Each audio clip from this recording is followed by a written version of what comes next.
Hi, നമുക്കിന്ന് രണ്ടു തരം പ്രാവിനെ പരിചയപ്പെട്ടാലോ? ഇതാണ് ഒന്നാമത്തെ പ്രാവ്. ഇവരെ ഗ്രേ ഫ്രണ്ടഡ് ഗ്രീൻ പിജൻ എന്ന് പറയും. മലയാളത്തിൽ ചാരവരിയം പ്രാവെന്ന് വിളിക്കും. ഇവരുടെ ശാസ്ത്രീയ നാമം ട്രിനോൺ അഫീനിസ് എന്നാണ്. ഇവരെ ഞങ്ങൾ ചിത്രീകരിച്ചത് മുണ്ടക്കയം കുഴുമാവിനടുത്തുള്ള കാളകെട്ടി ഫോറസ്റ്റിൽ നിന്നുമാണ്. നല്ല രസമല്ലേ ഇവരെ കാണാൻ. ഇവരുടെ കളർ കണ്ടില്ലേ? പച്ച നിറമായോണ്ട് ഇലയുടെയൊക്കെ ഇടയിരുന്നാൽ കണ്ടുപിടിക്കാൻ പാടാ. ഇവർ വെസ്റ്റേൺ ഗട്ട്സിൽ മാത്രം കാണപ്പെടുന്ന പ്രാവാണ്. ഇവരെ പ്രധാനമായി കാണപ്പെടുന്നത് കേരളം, തമിഴ്നാട്, കർണാടക എന്നീ സംസ്ഥാനത്താണ്. ഇവർ സ്ഥിരവാസിയാണ്. വർഷം മുഴുവൻ ഇവർ അതേ സ്ഥലത്ത് തന്നെ കാണാം.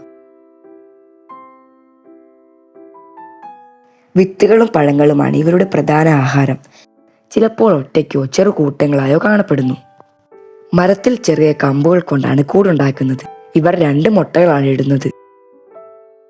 ഇവരുടെ പ്രജനനകാലം ഫെബ്രുവരി മുതൽ മെയ് വരെയാണ്.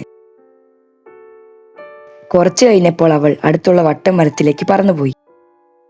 അവളെന്ന് ഞാൻ പറഞ്ഞത് ഇത് ഫീമെയിൽ ബേർഡാണേ. മെയിലാണെങ്കിൽ അതിന്റെ ചിറകിന്റെ ഭാഗത്തൊരു മെറൂൺ കളർ വരും.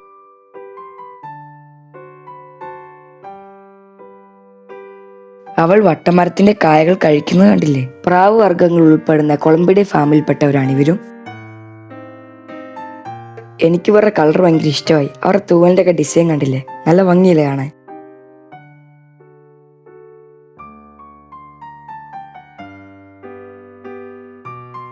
ഇനി നമുക്ക് രണ്ടാമത്തെ പ്രാവിലേക്ക് പോവാം.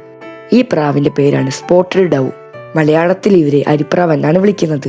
കേരളത്തിൽ സർവ്വസാധാരണമായി കാണുന്ന ഈ പക്ഷി കൊളംബിഡേ ഫാമിൽപ്പെട്ടവയാണ്. ഇവരെ ഞങ്ങൾ ചിത്രീകരിച്ചത് മുണ്ടക്കയം പുഞ്ചവലിനടുത്തുള്ള ഒരു ഫോറസ്റ്റിൽ നിന്നും പിന്നെ കോട്ടയം ജില്ലയിലെ തലനാടിനടുത്തുള്ള അയ്യമ്പാറയിൽ നിന്നുമാണ്. ഇവരുടെ ശാസ്ത്രീയ നാമം സ്പിലോപീലിയ ചിനൻസസ് എന്നാണ്. കൊഴിഞ്ഞു വീണ് കിടക്കുന്ന വിത്തുകളാണ് ഇവരുടെ പ്രധാന ആഹാരം. തൊട്ടിപ്പുറത്ത് അതിന്റെ ഇണയിരിപ്പുണ്ട്, കണ്ടില്ലേ? ഇവരുടെ ശരീരത്ത് അരി വിതറിയ പോലെ ഡോട്ടുകൾ ഉള്ളതുകൊണ്ടാണ് അരിപ്രാവെന്ന് ഇവരെ വിളിക്കുന്നത്. ഇവർക്ക് അരിപ്രാവെന്ന പേര് കൂടാതെ കൂട്ടത്തിപ്രാവ്, ചക്കരക്കൂട്ടപ്രാവ്, ചെങ്ങാലം, മണിപ്രാവ് എന്നീ പേരുകളിലും ഇവരെ വിളിക്കാറുണ്ട്. കുറ്റിക്കാടുകളിലും മരങ്ങൾ ധാരാളമുള്ള നാട്ടുമ്പുറങ്ങളിലുമാണ് ഇവരെ കാണപ്പെടുന്നത്. ഇവരുടെ കൂട് 10-20 ചുള്ളിക്കമ്പുകൾ കൊണ്ട് കൂട്ടിപ്പതിച്ചാണ് ഇവർ കൂടുണ്ടാക്കുന്നത്. ഇവരും 2 മുട്ടകളാണ് ഇടാറുള്ളത്.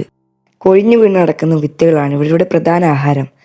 ഞങ്ങൾ വീഡിയോ എടുക്കാൻ പോകുമ്പോൾ ചെറിയൊരു അനക്കം കേട്ടാൽ തന്നെ ഇവർ പറന്ന് ദൂരെ പോകാറുണ്ട്. ഇവരുടെ കഴുത്തിന്റെ പുറകിലെയും ചിറകിന്റെ പുറകിലുമുള്ള ഡോട്ടുകളാണ് ഇവരെ ഇത്ര ഭംഗിയാക്കുന്നത്. ഇവരുടെ ആണിനെയും പെണ്ണിനെയും കണ്ടാൽ കാഴ്ചയിൽ ഒരുപോലെ ഇരിക്കും. വലിയ വ്യത്യാസമൊന്നുമില്ല. ചെറിയ വ്യത്യാസം എന്ന് പറഞ്ഞാൽ ആണിന് തിളക്കമുള്ള തൂവലാണുള്ളത്.